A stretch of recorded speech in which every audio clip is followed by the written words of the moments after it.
Hello and welcome to Dialogue. In its 2023 Trade and Development Report, the UN Conference on Trade and Development has painted a dim global economic picture for next year.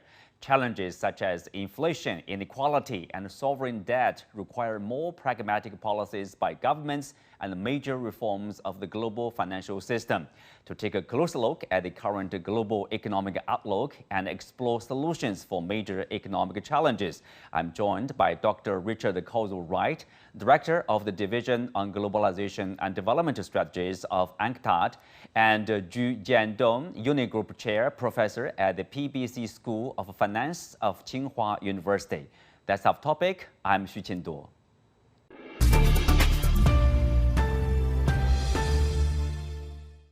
Welcome to Dialogue. So, Richard, I will start with you. The UN Trade and Development, or UNCTAD, has recently released its 2023 Trade and Development Report. Where it studies the global economy. Tell us, what are the highlights of the report? First of all, of course, we're looking at the global economy. Growth is slowing down and diverging, so that's one of the big themes. Second big theme is to look at the impact of monetary policy, where we've entered into a tighter monetary policy regime in the Western economies. We look at that. Looking at international trade. International trade is slowing down, and there's a lot more tensions in the trading system. So we take a look at some of the implications of that, and we take a particular look at the struggles that developing countries are facing with their debt burden, which is a big concern for many developing countries. Mm-hmm. Jiandong, when you look at this, there's more than one issue, obviously, quite a number of challenges facing the global economy. What do you make of it? Yeah, so this growth going down is really a big concern right now for globally. And so the reason for this slowdown, we could say it's cyclical or structural. When we say it is cyclical, we probably will concern monetary policy, fiscal policy. I encourage government to more active in monetary policy. When we go to structural, there are more things to concern.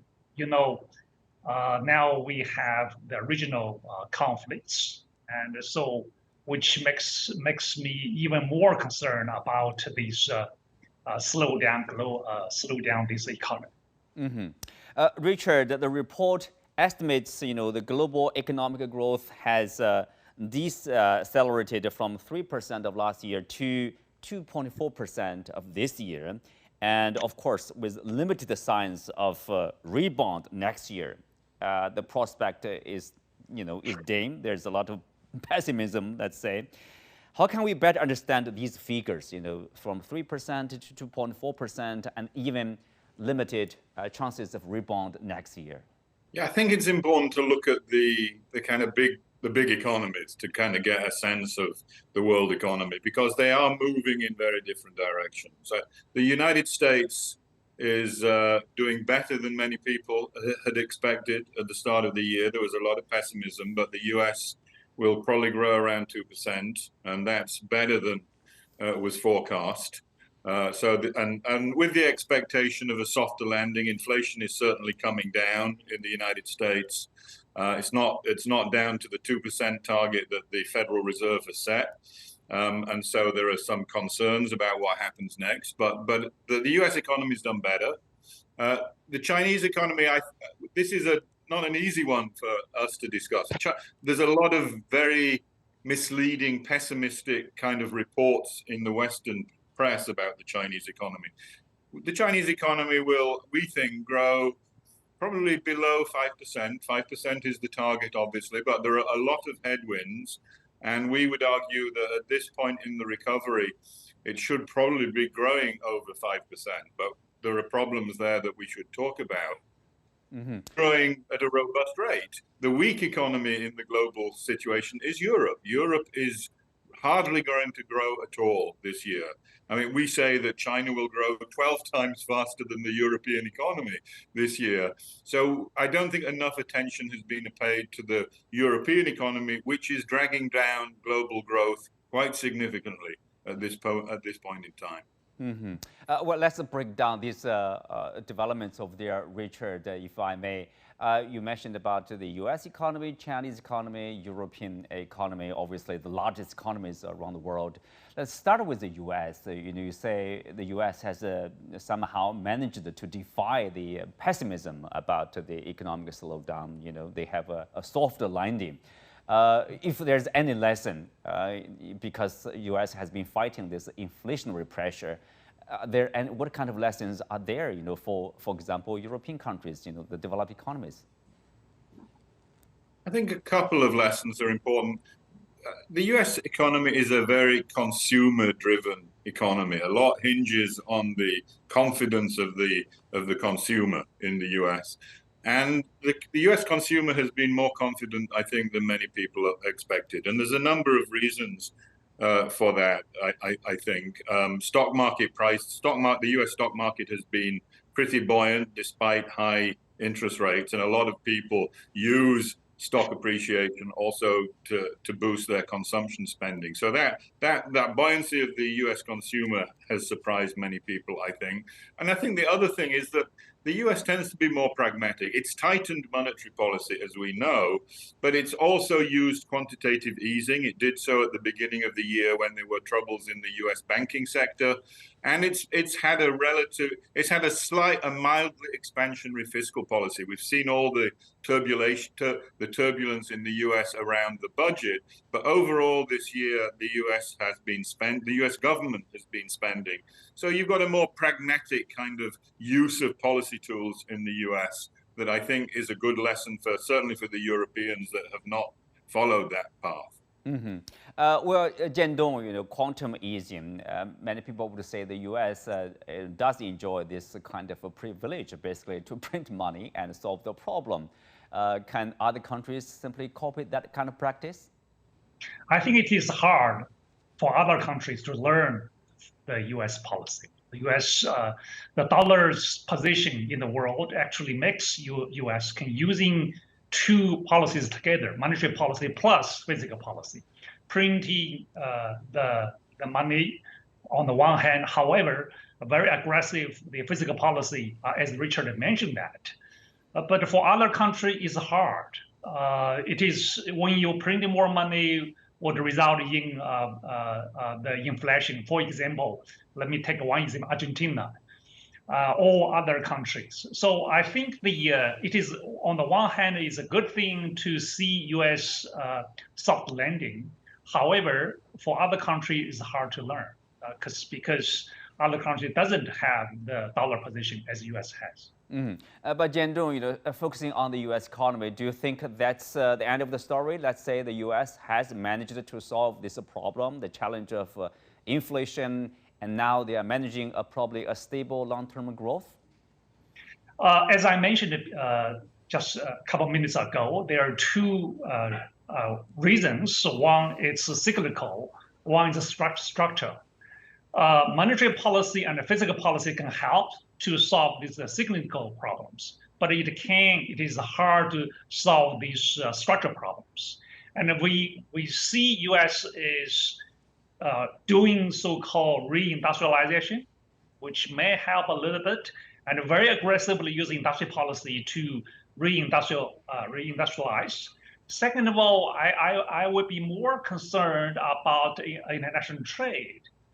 U.S. enjoyed a lot for globalization, which contribute a lot for this de-inflation in the past. But within the current situations, I'm not sure this situation of the globalization, how much would help for the U.S. So I would be more cautious and would wait to see what would be the progress next year. Richard, Rebecca Greenspan, UNCTAD Secretary General, your colleague, emphasized that the need to avoid past policy errors. So what policy errors was she referring to? What kind of fiscal, monetary, and probably structural issues can address the current economic downturn? I mean, we looked at the policy response to the global financial crisis, where the recovery particularly in advanced economies was much weaker than expected because monetary and fiscal policy in many parts of the advanced world were not working in sync. You had very loose monetary policy after the global financial crisis, but very tight fiscal policy. I mean, you had austerity in many parts of the advanced world, and that didn't produce a sustainable recovery. It was not a combination that proved to be good for investment. You had a lot of financial speculation that followed from loose monetary policy, but that did not translate into strong and sustainable economic growth. And you didn't, at that point, really have very sophisticated supply-side policies in many of the advanced economies. They put all their eggs into the monetary policy basket. And that was a combination that didn't prove very effective in terms of a long, sustained recovery. And so we thought during COVID, as you know, there was a lot of talk about changing the policy paradigm because of the impact that the COVID shock had on many parts of the advanced economies and the constituencies within it. We thought we would see a more balanced policy response coming out of the COVID shock.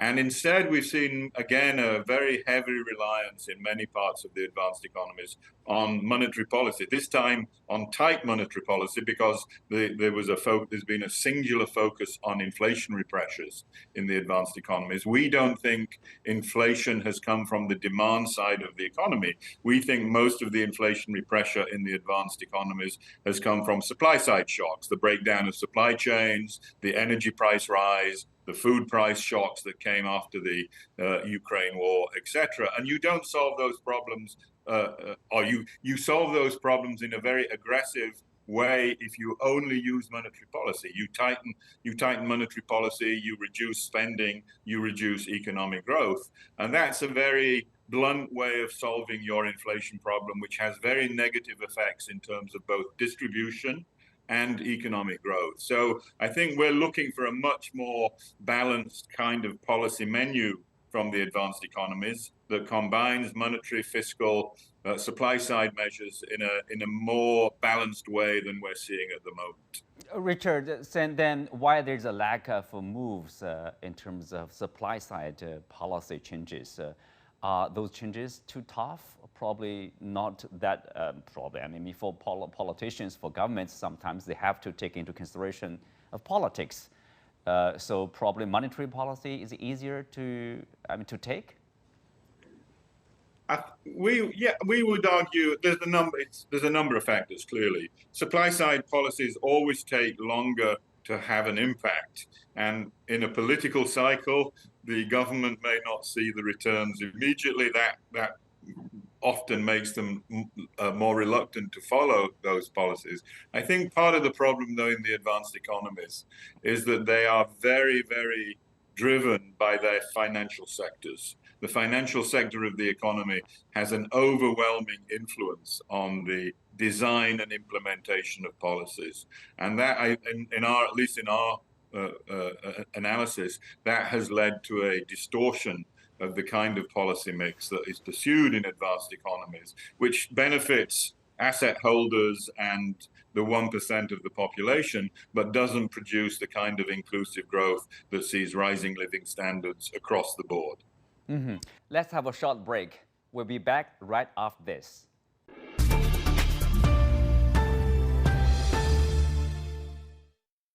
Welcome back. Jiandong, I wonder, how do you characterize the current state of the Chinese economy?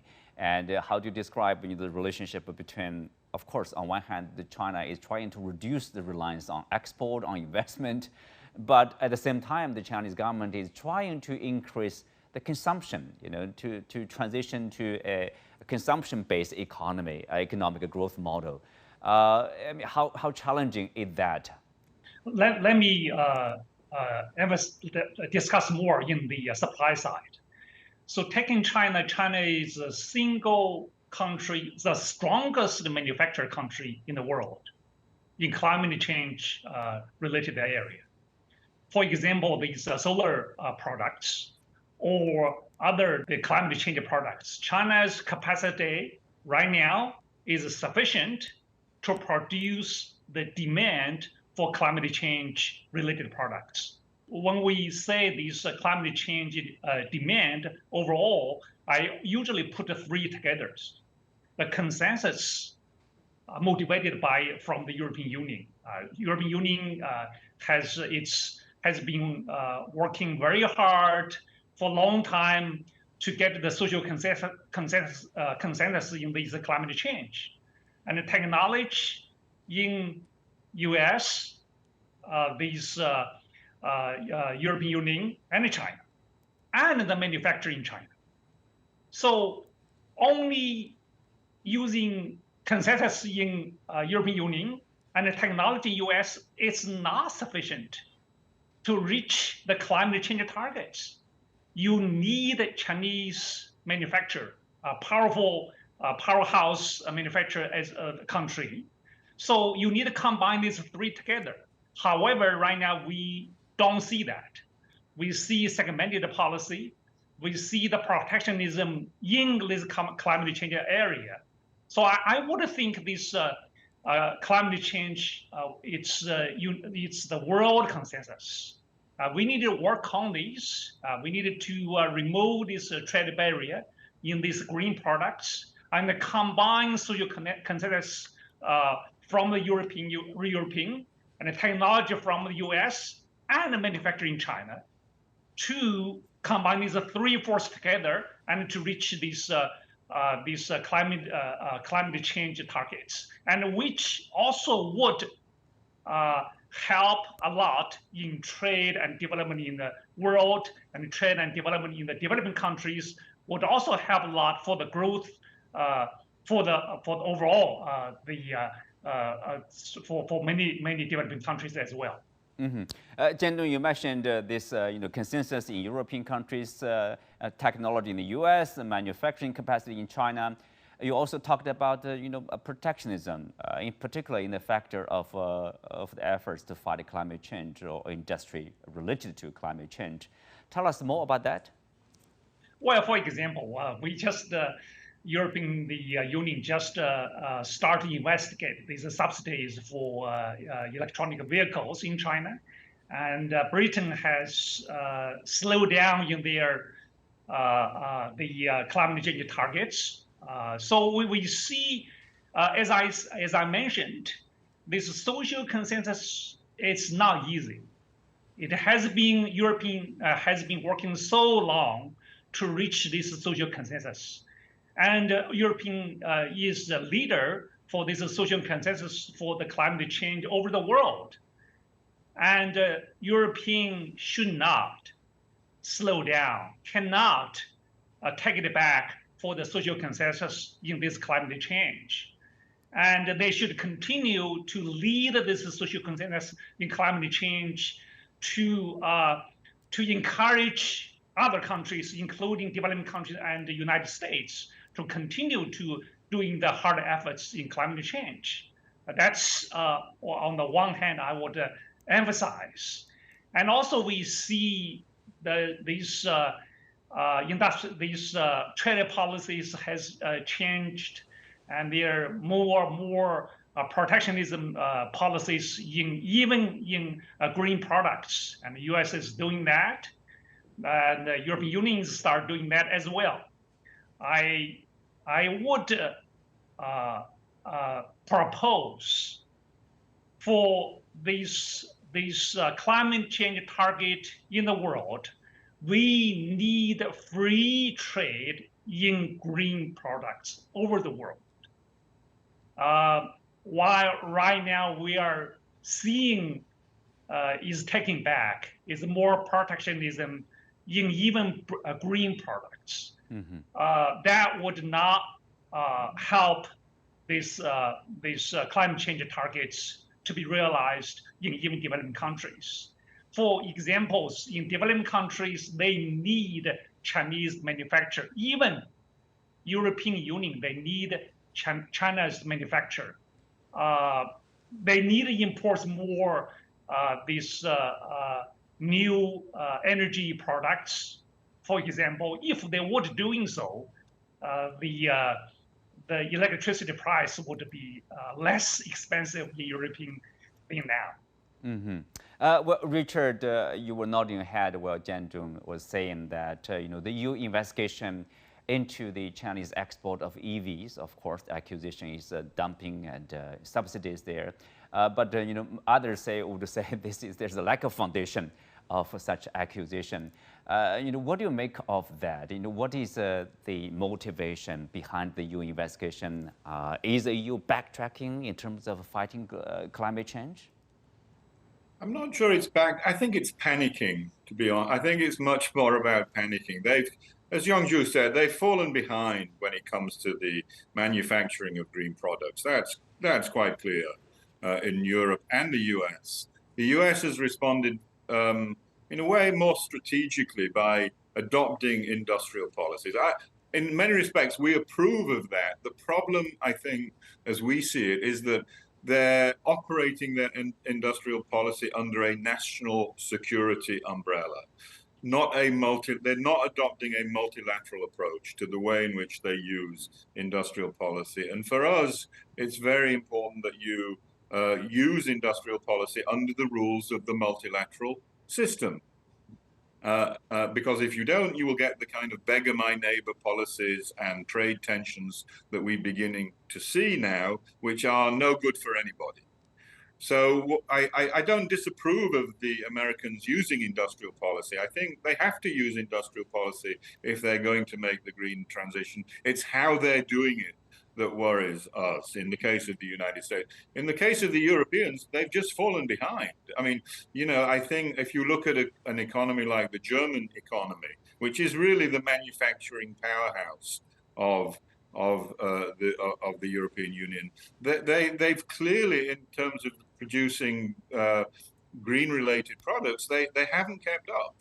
And I think a lot of what the reaction to the subsidies question is a panic reaction to that failure of their own industrial policy to ensure that they make the transition to a greener economy in terms of their own manufacturing capacities. Ju is right. China has advanced in solar energy, in battery production, in some of the key elements of the green transition. They've fallen hugely behind, and they're reacting in the bad way. They're adopting these unilateral responses when, in fact, what we need is a proper multilateral framework in which international trade can be developed in a more cooperative and effective fashion. Well, Richard, go ahead. What's the best, probably multilateral approach to deal with such challenges? On one hand, we do see China is forging ahead with this renewable products, technology products, and then the U.S. is, adopting industrial policies. The EU is a bit, panicking here. What's the best way for them to work together, probably, in a way that benefits everybody?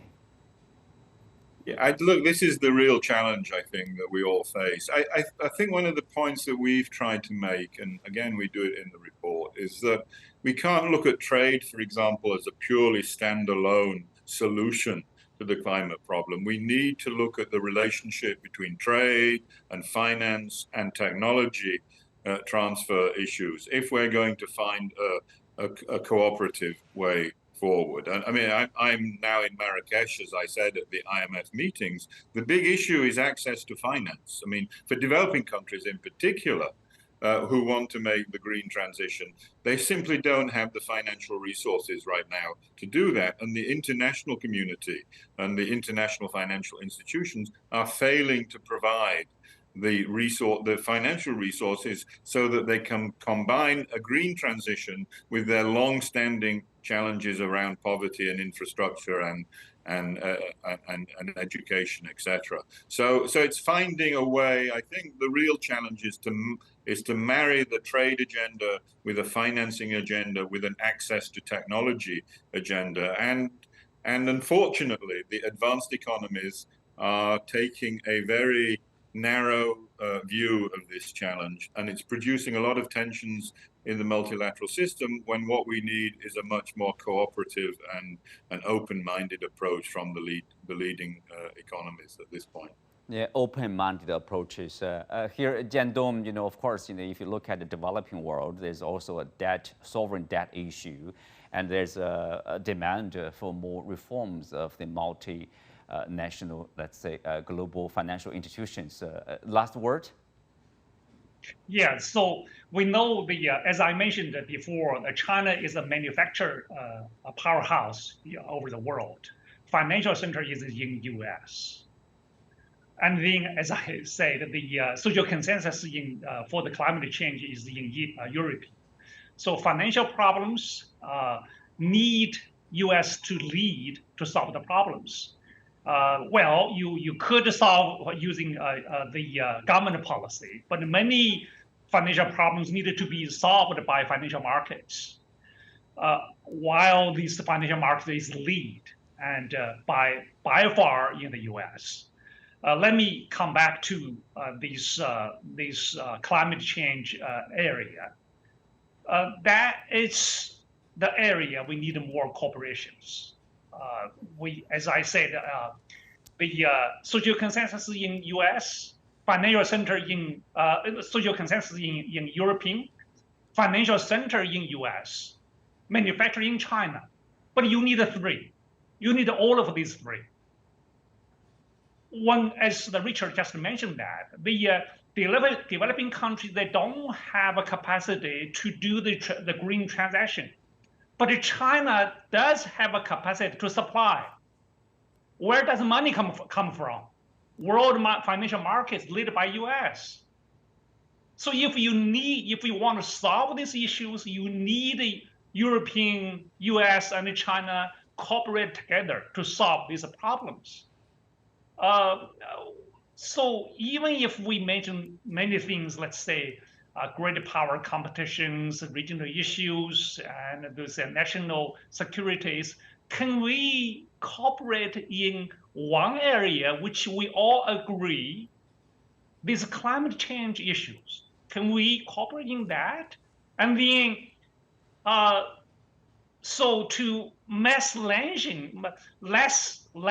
concern about so-called national security issues. What kind of national security issues between China and European? There's nothing. Why using that as national security issues to protect China's green products exports to Germany? Mm-hmm. There's no such kind of tensions between European and China for the security at all. So I would call, let's, at least in this area, we sit down and cooperate, and then to find, as Richard mentioned, I fully agree, we need multilateral corporations. Otherwise, we just can't move forward. Mm. On that note, we come to the end for today's show. Many thanks to our guests. You can also find us on the CGTN app on YouTube. I'm Ju Jiandong. Thank you for being with us. See you next time.